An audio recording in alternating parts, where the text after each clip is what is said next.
guru itu ibarat korek api. Hmm. Jadi korek api kecil tapi bisa membakar apapun dan lebih besar. Jadi korek api kecil tapi bisa membakar rumah. Jadi apapun, gimana pun, jangan lupa di pendidikan.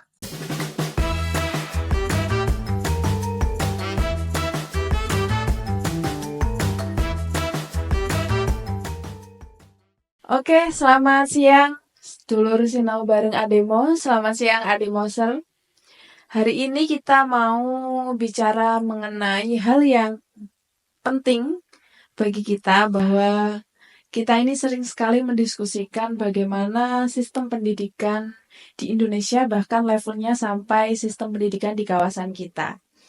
Maka menjadi penting juga bagaimana inovasi pendidikan itu harus terus ditumbuhkan untuk generasi muda, karena masa depan Indonesia ke depan yang seperti yang kita tahu bersama bahwa generasi muda akan memegang peran penting pada masa depan Indonesia yang akan datang. Maka langsung saja Ademoser, siang ini kami bareng sama salah satu praktisi pendidikan yang ada di kawasan kita. Siapakah beliau? Langsung saja, selamat siang Pak Siap, Ahmad. Oke. Haris, Ah, teman-teman sehat. Ademoser. Oh, sehat ya Pak Mat? Alhamdulillah sehat walafiat. Alhamdulillah. Oke. Sehat walafiat. Kesibukannya apa sekarang Pak Mat? Hari ini banyak waktu di sekolahan, Mm-mm. pagi sampai sore berkutat di sekolahan. Oke.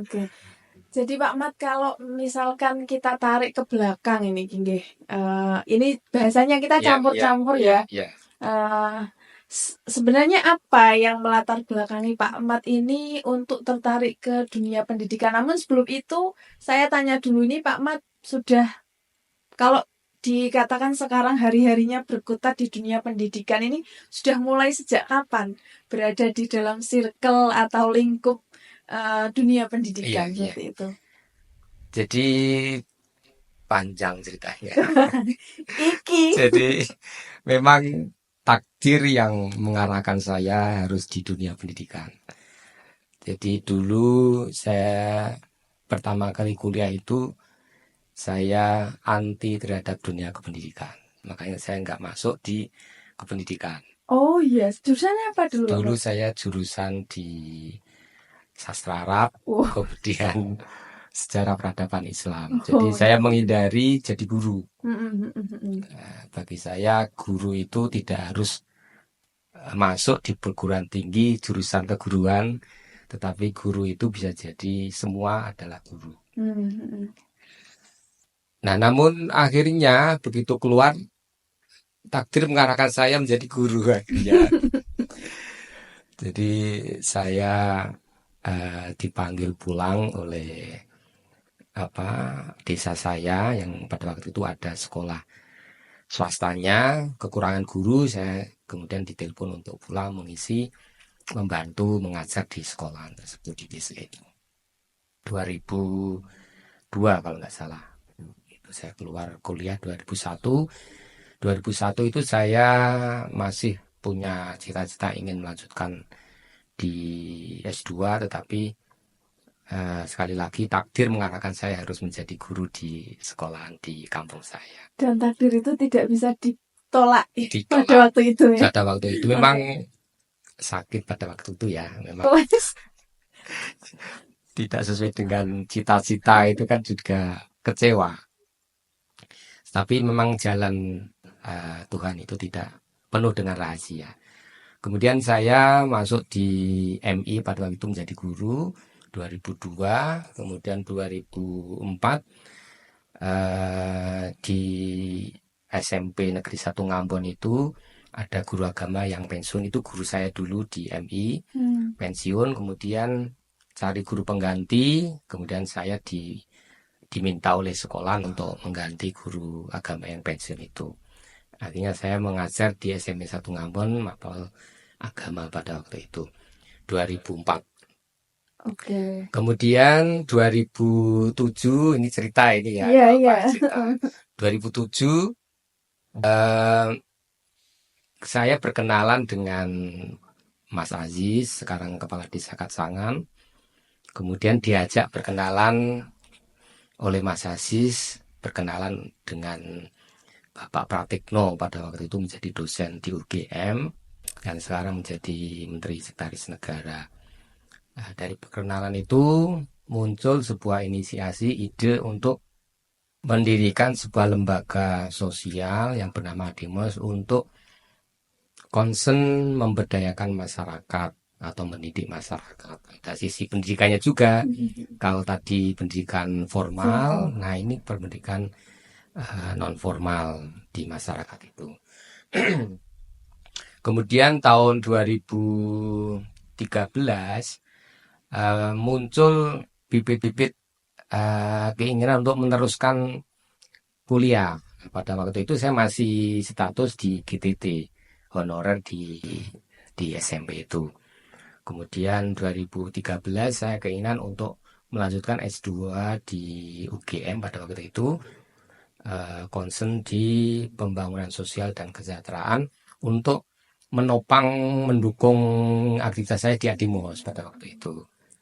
Karena saya pada waktu itu di Adimos semakin besar, sementara kapasitas saya, background saya tidak ada kaitannya dengan di kegiatan sosial. Akhirnya saya menguatkan kapasitas akademik saya dengan melanjutkan di pembangunan sosial.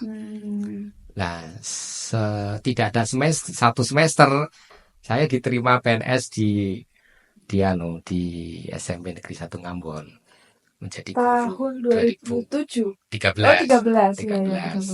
Jadi masuk Juni 13 kuliah di S2 UGM, kemudian akhir 2013 awal 2014 saya diterima PNS di SMP Negeri 1 Ngambon.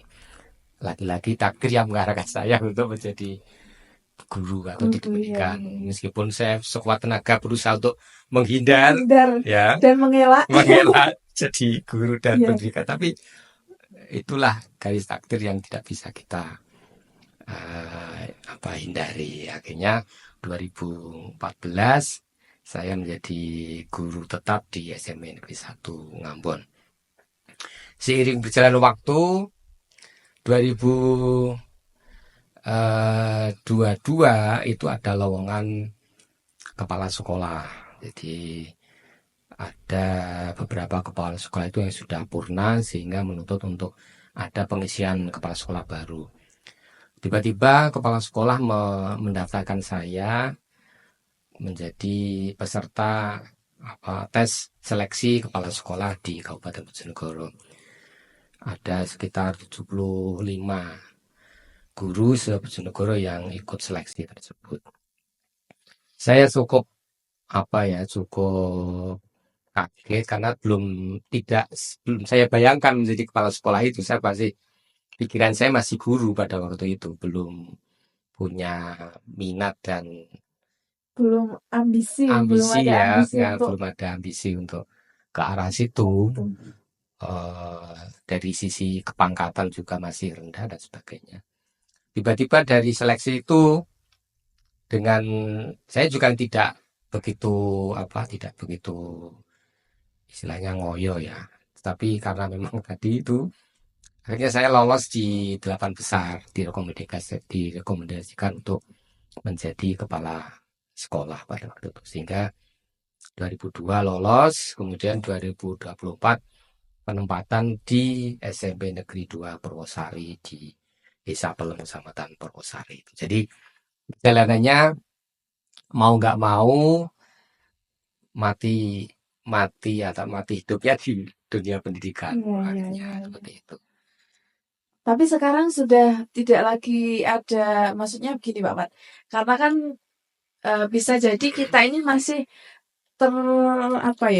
karena terpaksa itu tadi, terus akhirnya kita tidak menikmati, terus jadi karena kalau sesuatu tidak dinikmati itu kan jadi tidak enak. Tapi sekarang itu sudah sama sekali tidak.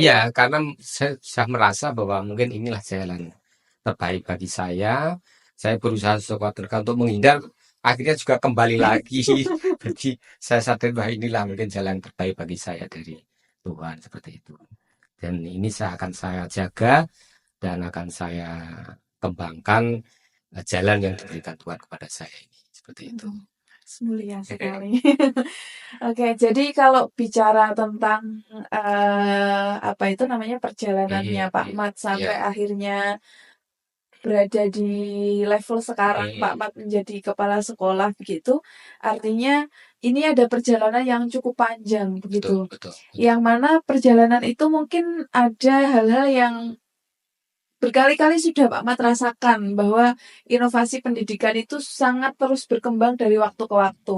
Mungkin seperti itu ya Pak Mat. Betul. Jadi kalau Pak Mat merasakan apa yang memang seharusnya kita lakukan pada era pendidikan yang sekarang ini untuk kita bicaranya kepada peserta didik ya Pak Mat, kepada siswa begitu ya. Jadi dari perjalanannya Pak Mat, apa inovasi yang terus harus dilakukan terus untuk mengikuti apa itu namanya perubahan dan mengikuti inovasi yang ada seperti itu? Ya, jadi memang pendidikan hari ini itu cukup dinamis ya, artinya tidak bisa kita berpedoman kepada pada satu sistem pendidikan yang baku, artinya itu dinamis. Kalau dulu itu pusat pendidikan itu di guru, mencari pendidikan itu yang dilihat gurunya. Kalau gurunya pandai, maka kemungkinan atau optimismenya muridnya akan pandai. Jadi dominasi guru atau pusat pendidikan itu di guru. Nah, sekarang itu mulai terjadi pergeseran bahwa dengan adanya kurikulum merdeka hari ini, itu pusat pendidikan itu bukan ada di guru tapi di murid. Jadi kalau dulu itu ibaratnya guru itu tandon atau kendi, murid itu gelas. Jadi murid berharap guru itu memberi air ke muridnya. Jadi kendi itu bisa memberi air kepada gelasnya. Sehingga tidak ada kemungkinan gelas itu melebihi sekendinya itu. Sepintar apapun murid tetap tidak bisa mengalahkan gurunya.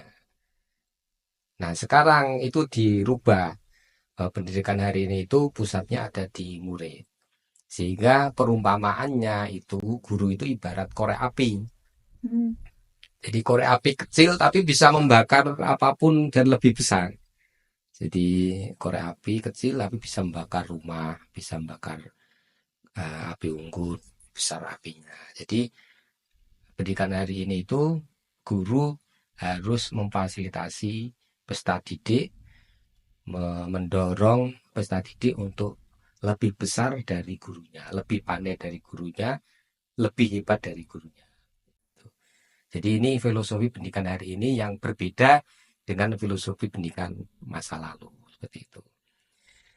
Nah, oleh karena itu hari ini pendidikan kita, pendidikan nasional itu ada 3 ranah yang diatur. Itu ada intrakurikuler, kemudian ada co-kurikuler, dan ada ekstrakurikuler.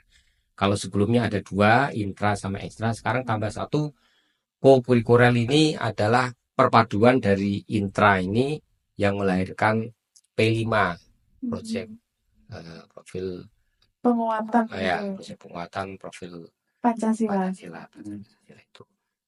Nah, tapi dari ketiga ini yang intra sama ko itu sudah hampir 100% sekolahan, kemudian pemerintah menyiapkan kurikulum ini. Seluruh sumber daya baik manusia maupun sumber daya pendanaan itu tercurahkan kedua ranah ini, intra sama kurikuler.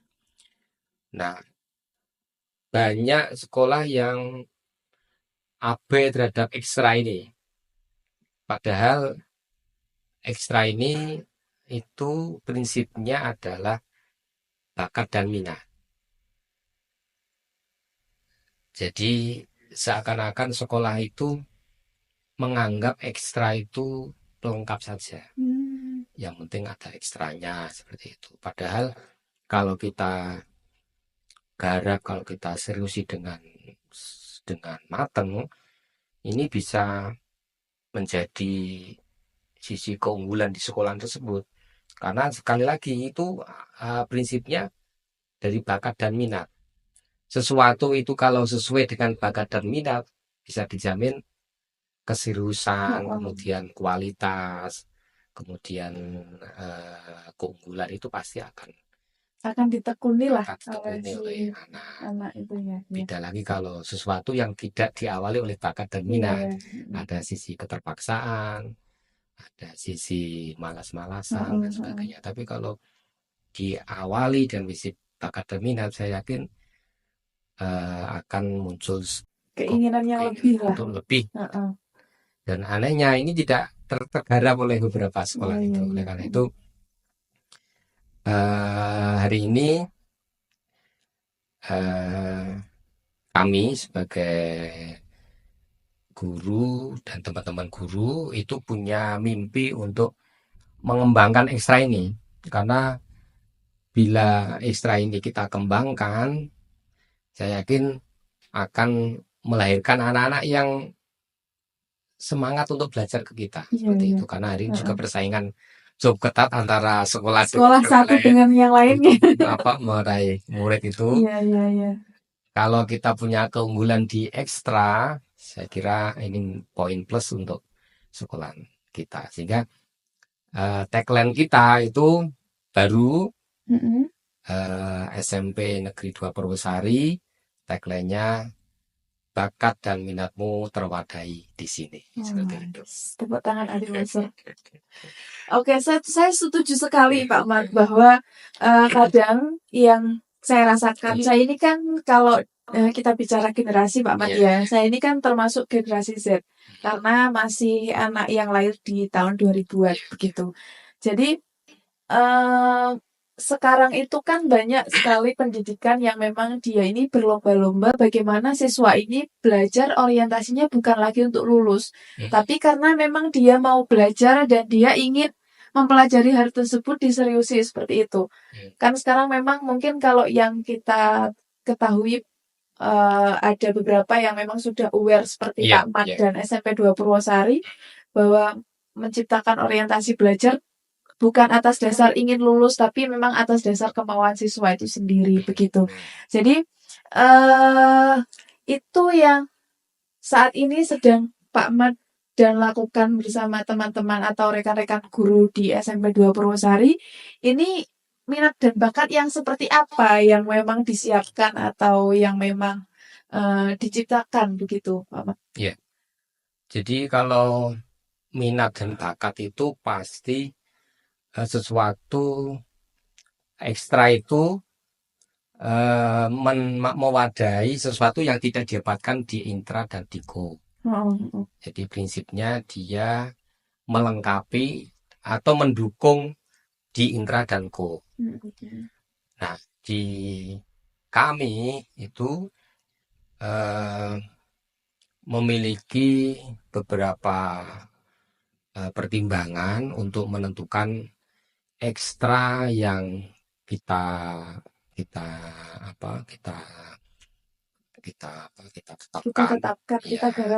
garap. Pertama itu adalah kita memulai dari sains dan matematika. Kenapa ini penting? Karena dari beberapa anak itu yang punya keahlian di sains dan matematika, tetapi mereka hanya mendapatkan itu ada di intra. Mm-mm. Nah, padahal kita itu punya jadwal rutin tiap tahun, itu jelas itu ada perlombaan tingkat kabupaten, tingkat provinsi, dan tingkat nasional, Olimpiade Sains itu. Oh, iya. Nah, rata-rata sekolah itu menganggap atau menyiapkan event itu dengan temporer. Oh iya, Kalau kalau mau ada lomba baru ah, mendadak baru gitu ya. mendadak menyiapkan, Heeh, jadi heeh, perlombaan misalnya Mei, heeh. April baru Baru di bimbingan. bimbingan. Heeh, Padahal itu kan jelas setiap tahun ada iya. event itu. Oleh karena itu kita siapkan kelas khusus, ya kelas khusus pengembangan bakat minat berbasis ekstra ini di sains dan matematika, untuk mewadahi anak-anak yang jago di matematika dan desain ini. Ya kita perkuat di ekstranya dengan mendatangkan tutor, kita siapkan eh, di acara-acara perlombaan seperti itu. Itu yang pertama. Hmm.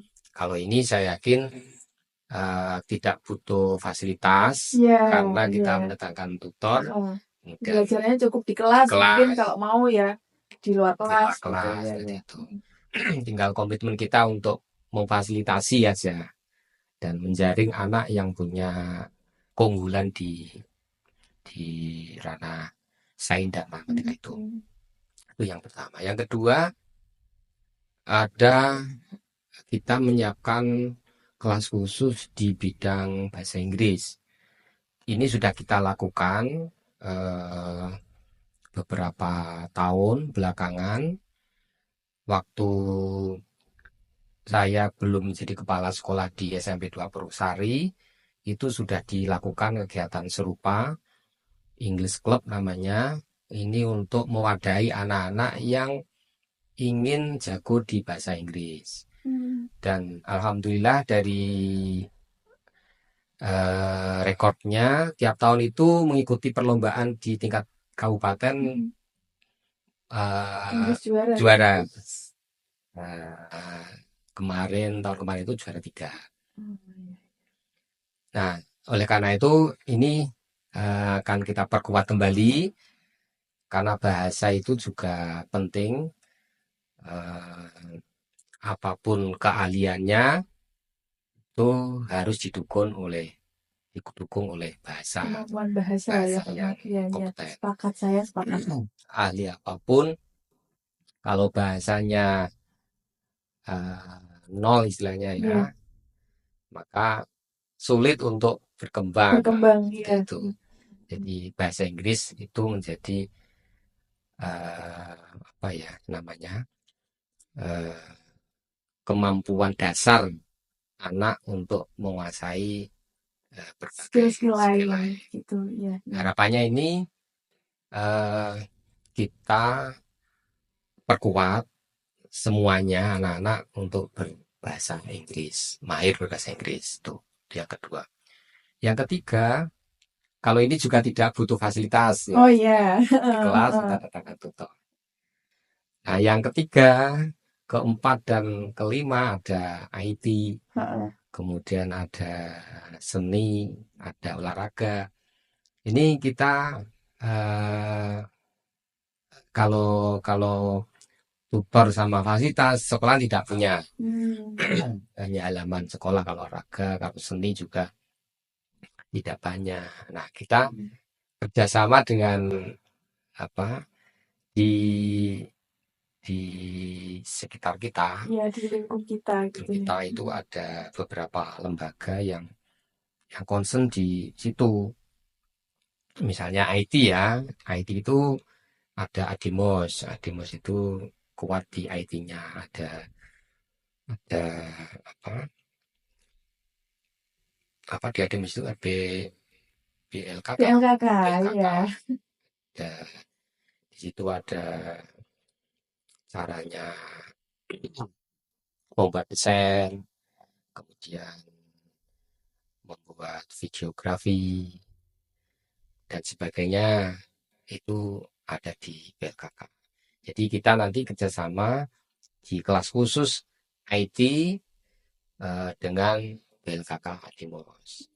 Fasilitas dan tutornya nanti kita kerjasama untuk anak-anak yang punya minat di IT-nya. Seperti itu. Jadi memang apa itu namanya penting ya Pak Mat untuk membangun sinergi dan kolaborasi. Betul. Karena kalau memang kita mau berego sendiri, misalkan kita hanya mengejar apa yang sudah kita punya, ya akhirnya aspek lainnya tidak tersentuh begitu mungkin ya. Untuk menyiapkan fasilitas itu sekolah otomatis nanti lama. Biasanya untuk menyiapkan seperti fasilitas videografi, kemudian fasilitas apa tadi itu desain grafis dan sebagainya, itu lama sekolah untuk menyiapkan itu. Nah, kalau kita kerjasama dengan lembaga lain yang ada di sekitar kita, saya kira ini nilai plus yang akan kita dapat.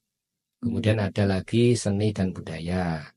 Ini ada Yayasan Manah yang punya concern di seni dan budaya. Ada gamelan, ada karawitan, ada seni tari, kemudian ada seni musik, ada studio musik, kemudian ada panggung musik. Nah, tiap hari apa itu tampil. Ini kan fasilitas yang luar biasa.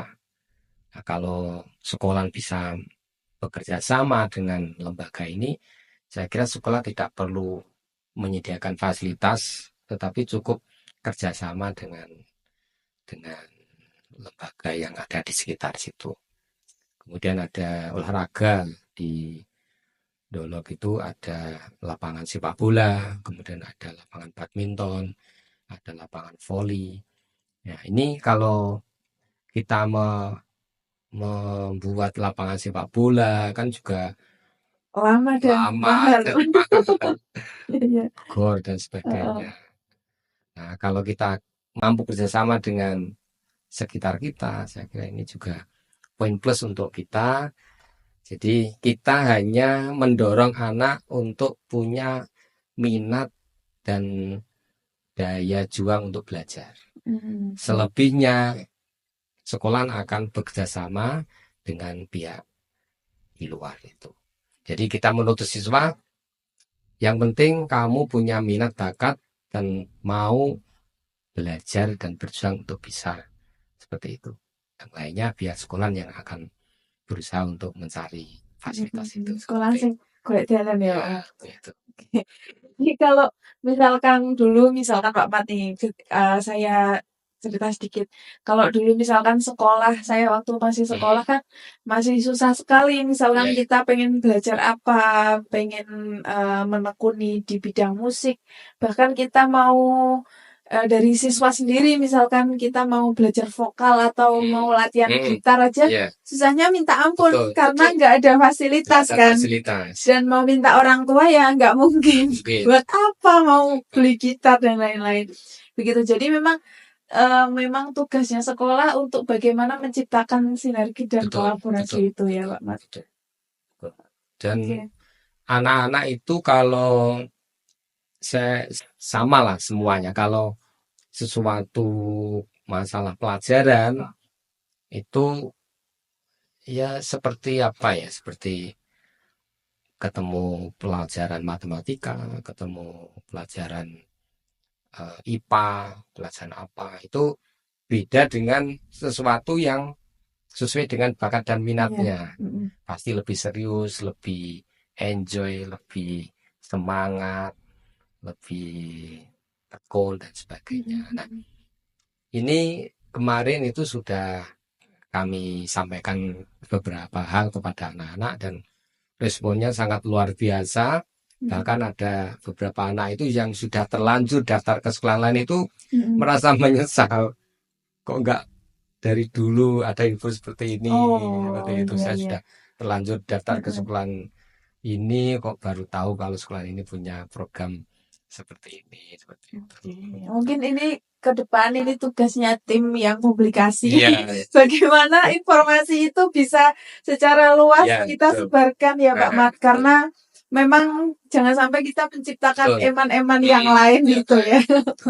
Oke. Sampai orang tuanya itu bilang begini, nanti anak saya tahun depan akan ini anak kelas punya anak kelas 6 Iya, orang iya. tua ini. Tahun depan akan saya sekolahkan ke kota karena di sana ada klub olahraga seperti sepak bola, kemudian voli dan sebagainya. Nah, kemudian dijawab oleh guru kami itu. Kami itu tahun ini sudah merencanakan ada ekstra sepak bola yang melatih itu atau kita kerjasama dengan Yayasan Manah untuk mendirikan SSB Sekolah Sepak Bola dan siswa SMP 20 Sari bisa mengikuti sekolah tersebut. Akhirnya ya udah kalau gitu nanti tahun depan tanggal sekolah. Jadi ada daya tarik dari ekstra itu. Jadi kalau kita hanya mengandalkan intra dan ko itu kurang menarik dari orang tua dan murid. Tapi kalau kita beri kelas khusus yang sesuai dengan bakat dan minat, maka menarik anak untuk memikat hati gitu. para orang tua ya Pak Man ya. Oke, mungkin bisa kita nikmati dulu kopinya Pak Man. Iya.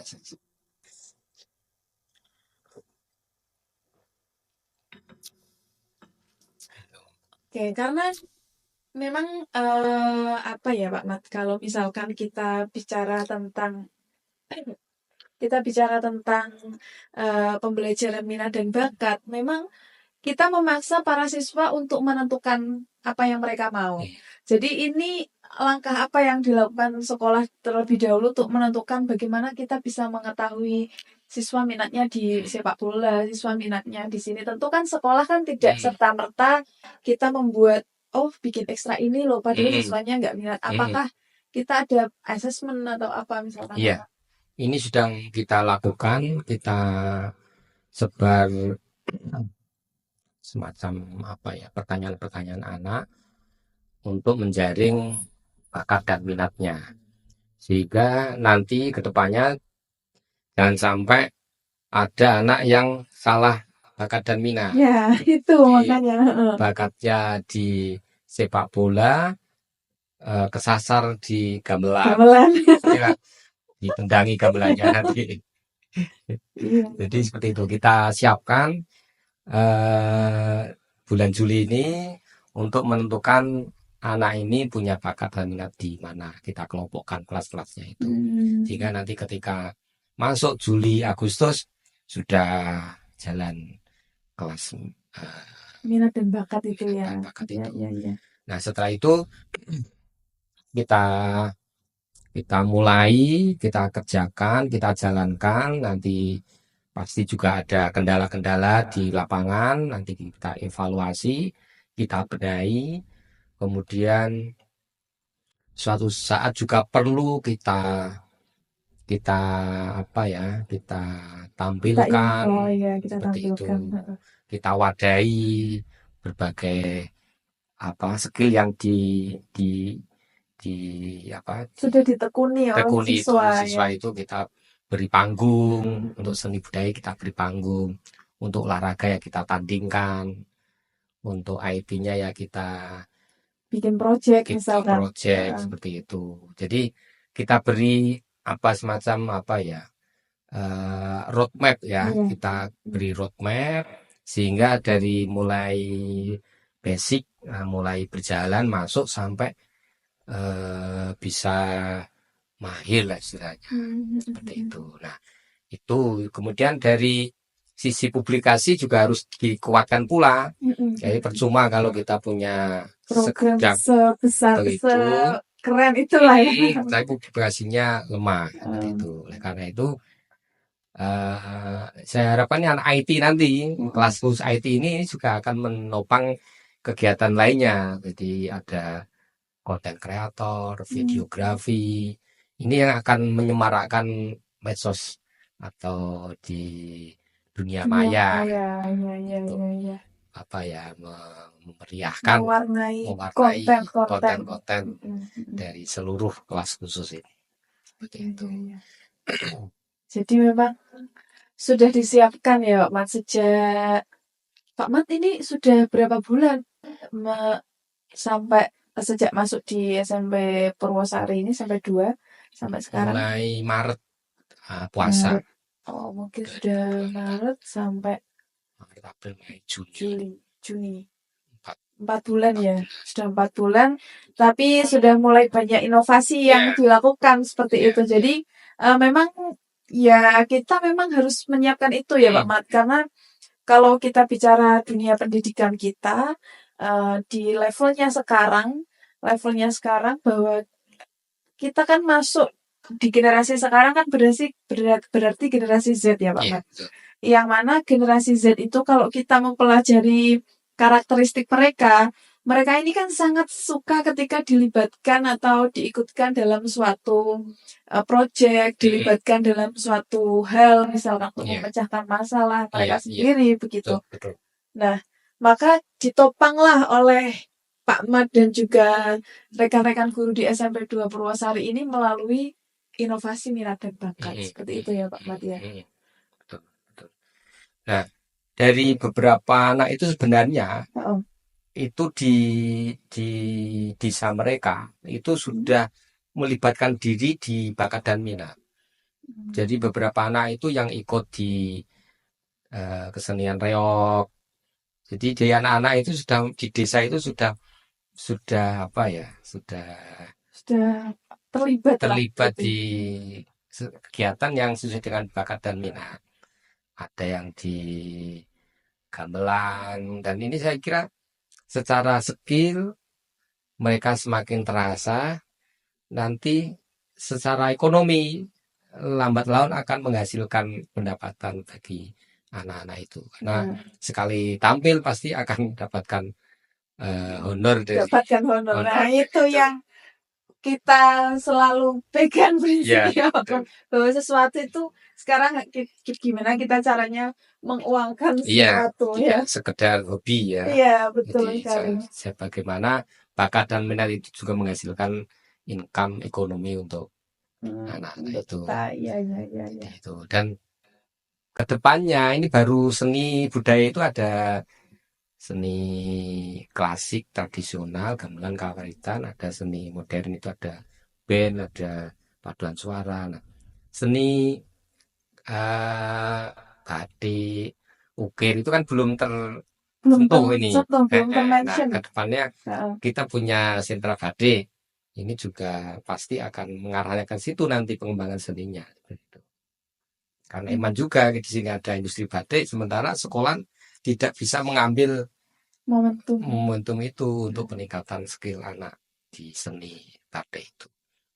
Iya. Jadi memang tidak hanya hal-hal yang terlihat ya yang kita sentuh, banyak hal yang memang harus kita perhatikan ya Pak Mat ya.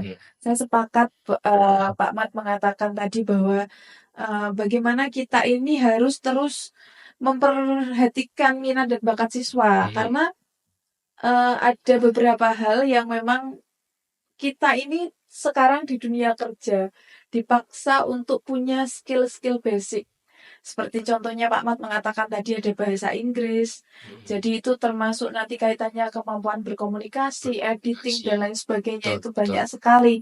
Saya sangat sepakat dengan hal itu. Tapi karena tadi sekilas saya mendengarkan cerita Pak Mat bahwa Pak Mat ini juga sampai sekarang masih seorang aktivis begitu. Tentu Pak Mat tidak hanya melihat ini adalah kepentingan peningkatan hard skill semata. Begitu.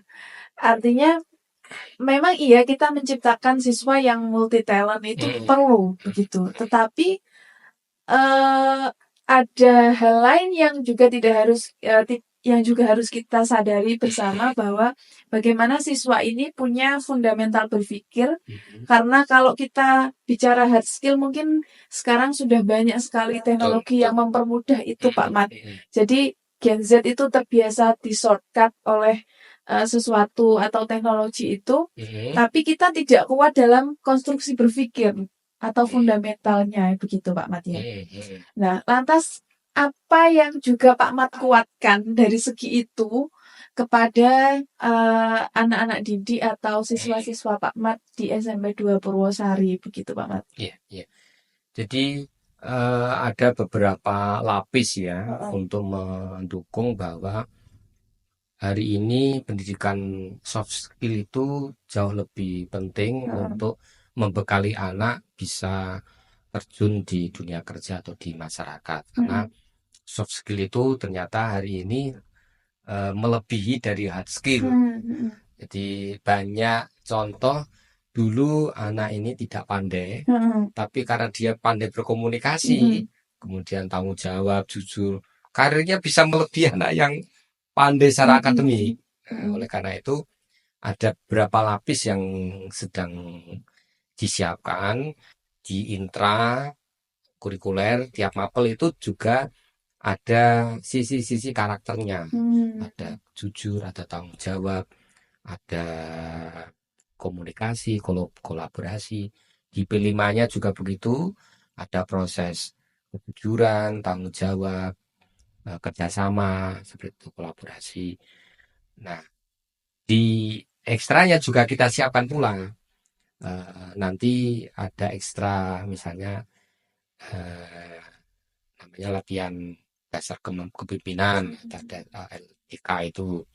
Kemudian bisa jadi kalau itu secara material formal, bisa jadi pelatihan soft skillnya itu misalnya kita kasih project. Coba nanti untuk event ini anak-anak yang menghandle. Nanti kan mereka akan belajar bekerja sama, berkomunikasi, melatih manajemen konflik dan lain-lain. Ini juga pembelajaran yang sangat luar biasa. Jadi kalau event acara ini kita serahkan kepada anak-anak untuk menghandle sambil bapak guru mendampingi. Apakah seni atau olahraga, saya yakin anak-anak akan senang karena mereka merasa dilibatkan itu tidak sekedar actionnya tapi juga merencanakan dari prosesnya. sampai mereka bisa mengontrol. Ini kan luar biasa. Nah, hari ini rata-rata anak itu di tengah-tengah saja diimplementasi di pelaksanaannya, tidak dilibatkan di perencanaan dan di evaluasinya. Kalau kita libatkan semuanya, saya yakin ini ilmu yang mahal untuk anak-anak bisa mengelola sebuah event kegiatan itu. Ya. Jadi memang itu juga hal yang tidak boleh terlewat, betul. Dan itu juga harus orang-orang juga harus banyak yang tahu bahwa proses itu penting. Gitu. Jadi tidak hanya dilihat di panggung, tapi di belakang panggung prosesnya menciptakan panggung itu kan juga mahal juga nilainya untuk pendidikan kita. Nah, orang tidak menyadari itu, padahal ada nilai soft skillnya yang luar biasa. Itu. Ya. Oke, saya sepakat sekali dengan hal itu, Pak Mat, karena mungkin itu yang selalu diajarkan diajarkan kepada kita bahwa punya fundamental atau konstruksi berpikir, gitu ya, Pak Mat ya. Lantas mungkin ini adalah setelah Pak Mat melalui perjalanan yang cukup panjang. Ada hal lain yang ternyata ini saya baru tahu hari ini. Ternyata Pak Mat sudah sangat lama, 2002 sampai 2024 itu saya aja masih umur 2 tahun itu Pak Mat. Kalau 2002 sampai 2024 mungkin 20 tahun lebih. 22 tahun. Pak Mat sudah berada di dalam dunia pendidikan, menekuni itu sampai akhirnya sekarang berada di level sekarang yang mana Pak Mat punya tanggung jawab dan peran yang penting sekali di SMP 2 Purwosari dan juga di kawasan kita tentunya Pak Mat. Lantas saya ingin tahu kira-kira filosofi atau rasa optimisme Pak Mat yang seperti apa yang masih sampai saat ini jenengan pegang untuk menguatkan diri sendiri dan juga untuk menjadi bekal ke depan Pak Mat. Apa yang filosofi ini ya? Tanya filosofi juga. Yang saya ketahui, yang saya alami, yang saya lakukan itu bahwa pendidikan itu adalah apa ya? Puncak dari apa ya? Puncak dari tujuan manusia itu di pendidikan itu. Jadi makanya ada hadis belajarlah mulai dari apa? Kandungan apa lahir itu sampai ke liang lahat itu kan artinya pendidikan di situ. Jadi rohnya kita hidup itu ya pendidikan itu. Sehingga dimanapun jangan sampai kita terlena oleh pendidikan. Jadi apapun, profesi apapun, jangan lupa sisi pendidikan itu. Karena pendidikan itu ruhnya tujuan hidup manusia itu. Mulai dari lahir sampai mati itu kan belajar ya Pak Mat ya. pendidikan. Sehingga ini juga beliau Pak Mensesnek itu juga begitu. Mulai dari jadi dosen sampai menjadi menteri juga tidak lepas dari pendidikan. Selalu pikirannya di pendidikan, baik pendidikan di formal maupun pendidikan di masyarakat seperti itu. Jadi filosofinya jadi apapun, dimanapun, jangan lupa di pendidikan. Oke. Wah, iki semakin dalam ya pembahasan kita. Jangan lupa kopinya Pak Mat.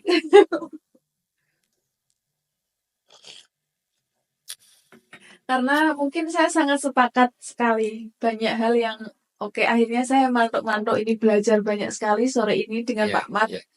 Matur nuwun atas waktunya di sela-sela kesibukan. Ada banyak hal yang memang tadi sekilas kita bicarakan yang tidak hanya dari sisi teknis hard skill seperti itu Pak Mat, tapi juga bagaimana kita sampai ke proses dan bagaimana Pak Mat juga menguatkan kami sebagai anak muda ini untuk terus tidak melupakan pendidikan atau mungkin menjadi orang yang selalu mau belajar gitu ya Pak Mat ya. Jadi itu yang tentu akan selalu kita pegang gitu. Dan mungkin itu Pak Mat yang bisa kita obrolkan hari ini, karena mungkin kalau kita mau diteruskan ini ada di lain waktu. Atau di belakang saja nanti. Oke, terima kasih Pak Mat ngapunten atas hari ini kita menyita waktu Pak Mat untuk berdiskusi dan juga ngobrol di podcast Ademos sore hari ini. Ademoser dimanapun berada, jangan lupa untuk terus pantengin channel YouTube kami. Sampai jumpa di lain waktu. Terima kasih dan Assalamualaikum warahmatullahi wabarakatuh. Waalaikumsalam warahmatullahi wabarakatuh.